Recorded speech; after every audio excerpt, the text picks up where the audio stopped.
of what happened with regards to our Colonel Price's reappointment process and the Goldfinch information, we received a letter from Sachs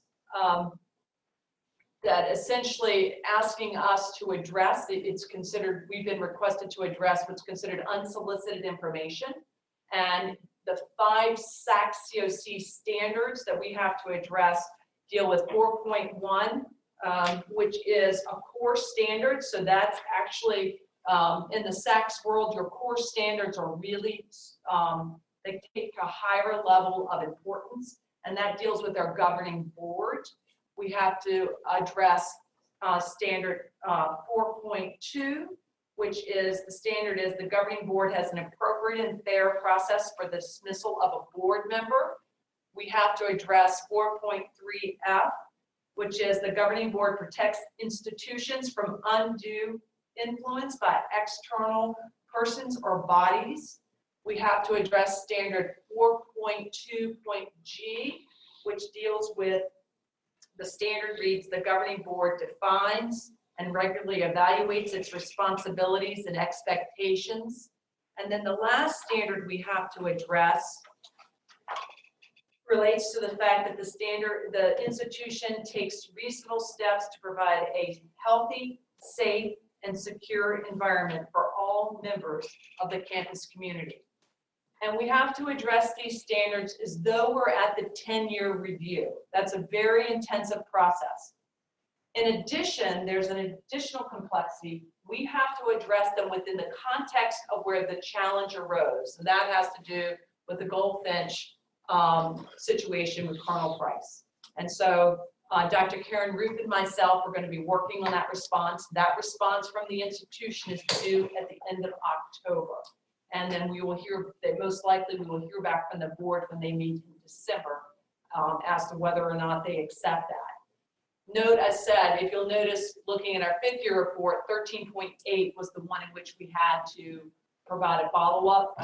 What we did not state in our response is that we did not have any open OCR complaints as of the 5th year report. And we had not written that explicitly, and that was the feedback that we had. But these are all of the things that we will need to do in order to respond to the letter we received from Bell Wheeling at Sachs COC. So that. Dr. Sally, what triggers this? I know we're talking about, our chairman's situation, but. Right. Well, I don't know if you remember what happened with USC. They had a similar situation with the appointment of President Caslin. Lots of these things get into the news. They will talk to us. There's newspaper accounts.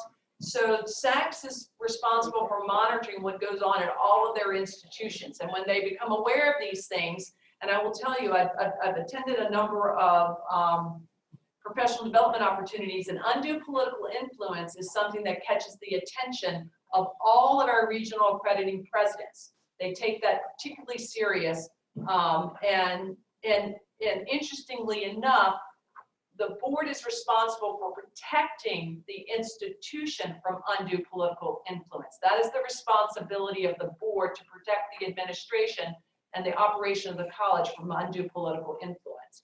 So, I think that at this point, I am not concerned that we're not going to meet these standards, in the sense because our board hasn't taken any action in response to Goldfinch's pressure for Colonel Price to resign in terms of changing what we're doing. So I feel as long as we continue along our path, we probably can make a very good case for ourselves. But the challenge is when these things surface, institutions are being held accountable for that, right? So it would be extremely serious for us to lose our regional accreditation. It would be devastating to the institution, quite frankly. So